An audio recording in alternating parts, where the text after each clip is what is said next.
যশোরের অভয়নগরে অনুষ্ঠিত হয়েছে দড়ি টানা প্রতিযোগিতা। এ আয়োজনে শক্তি ও কৌশলের লড়াইয়ে নামে ৮টি দল। প্রতিযোগিতা উপভোগ করেন হাজারো দর্শক। যশোর প্রতিনিধি রাহুল রায়ের তথ্যচিত্রে ডেস্ক রিপোর্ট।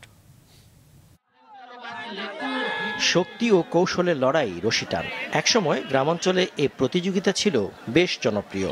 এক এক দলে ৭ জন করে প্রতিযোগী অংশ নেয়। নির্দিষ্ট ছকে ও নিয়মে তৈরি খেলার কোর্টের দুই পাশে অবস্থান নিয়ে বিশেষ উপায়ে রশি টেনে নিজেদের দিকে নেয়ার চেষ্টা করা হয়। সর্বশেষ যারা রশি টেনে নিতে পারে তারাই জয়ী হয়। ইংরেজি নববর্ষ ২০২৪ বিদায় ও ২০২৫কে বরণ উপলক্ষে যশোরের অভয়নগর উপজেলার বনগা স্কুল মাঠে এই প্রতিযোগিতার আসর বসেছিল গতকাল বিকেলে। গভীর রাত পর্যন্ত ৮ দলের বল ও কৌশলের কসরত শেষে চ্যাম্পিয়ন হওয়ার গৌরব অর্জন করে রামসরা রশিটান যুব সংঘ। রানার্স আপ হয় প্রেমবাগ যুব সংঘ। আগের থেকে হারিয়ে গেছে এই খেলাগুলো, আমাদের পল্লীতে নাই। তার জন্য আমরা যে খেলাটা দিছি, আমাদের মনে হয় আমাদের যেসব দর্শক এসেছে সবাই আনন্দ পাচ্ছে। এই প্রতিযোগিতা দেখতে ভিড় জমান কয়েক হাজার নারী পুরুষ সহ বিভিন্ন বয়সের মানুষ। বহুদিন পর এমন প্রতিযোগিতায় খুশি দর্শকরা। অনেকদিন হারাই গেছে, এখন খুব চালু হচ্ছে, খুব ভালো লাগছে মানুষের মনে। এবং এই খেলাটা যত সরকারের শীতে করে সেটা আমরা অনুরোধ করতেছি। ক্রিকেট, ফুটবল সহ অন্যান্য খেলার মতো জাতীয়ভাবে সরকারি উদ্যোগে রশি টান সহ গ্রামীণ ঐতিহ্যবাহী খেলার আয়োজনের দাবি খেলোয়াড় ও দর্শকদের।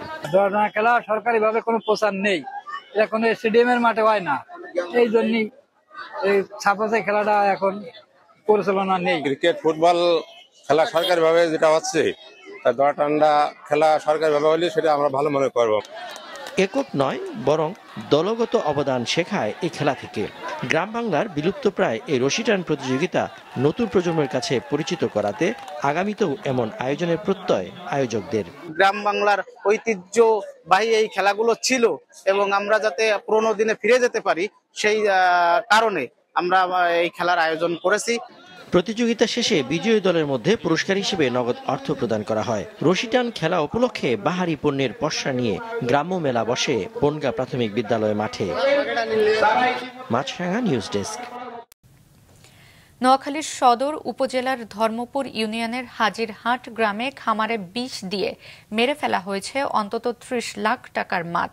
পুলিশ ও স্থানীয় সূত্র জানিয়েছে, সকাল থেকে পুকুরে ভাসতে দেখা যায় রুই, মৃগেল, কাতলা, তেলাপিয়া সহ নানা জাতের মাছ।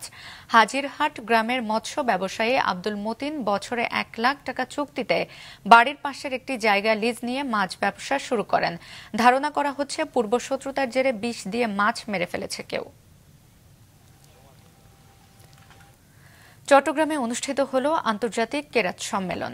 আল আমিন যুব কল্যাণ সংস্থার উদ্যোগে গতরাতে এ সম্মেলনে দেশের কারীদের সাথে মিশর, তানজানিয়া, আফ্রিকা ও পাকিস্তানের কারীরা কোরআন তেলাওয়াত করে শোনান। মধ্যরাত পর্যন্ত কোরআনের বাণী ও কেরাত শোনেন কয়েক হাজার ধর্মপ্রাণ মানুষ।